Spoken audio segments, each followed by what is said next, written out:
I originally planned to come up here with a speech full of righteous indignation and anger, armed with statistics and studies, much like Dr. Womack's, at the short-sightedness and misguidedness of the decision to ban a book from our elementary school library simply for the sole reason that it contains a simple conversation of non-binary gender, which one parent lodged a possibly specious complaint about.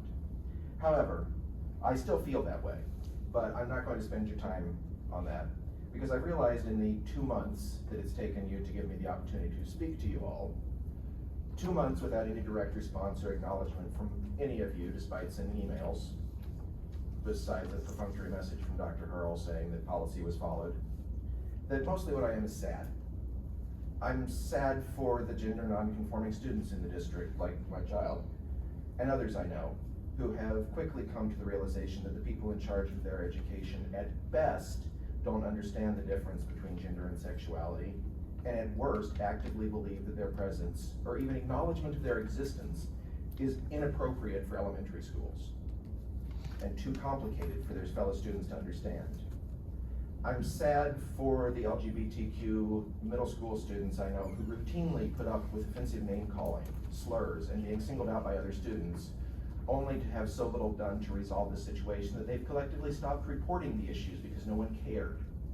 Or even in one case ended up being suspended for a significant portion of the year for taking matters into their own hands because nothing was being done by the adults. I'm sad for the parents of these students who, in simply trying to support their students, end up being called groomers and pedophiles, and to have those name callers not only given a voice in these board meetings, but to be sought out by board members to shake their hands after the board meeting. I'm sad for the teachers I know who are too afraid of retribution to speak out on these topics, despite their disagreement with the policies, and for the ones who have been effectively forced to leave public education, or at least the ISD, because they couldn't in good conscience continue to be complicit in fostering this environment. I'm sad for the entire district student population who are being poorly served by the board hiding behind policy and prevented from engaging with the board in these meetings without jumping through poorly publicized and opaque hoops. I'm sad for the lack of bravery shown by the board for refusing to simply second Mr. Mondane's motion to simply allow more parent and educator voices to be heard in the meeting. I'm just sad and angry and frustrated. And so are many other parents and students and teachers. And while I could go on for another several minutes, I'm simply going to ask you, as someone who cares deeply about the district and its students, who's been involved with the district since my kids who are now in high school or in elementary school, please reflect on whether what you are doing is truly the right thing. Engage with the community. Talk to people who aren't just your hand-picked elements of the community and not just for 30 minutes a month to the people who sign up. And improve. Learn that gender identity has nothing to do with sex or sexuality. Stop doing the bare minimum for these marginalized students.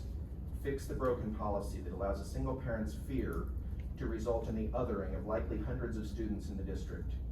Thank you. Per your policies, I would appreciate a response in a reasonable amount of time. Thank you. Thank you, Justin. We appreciate your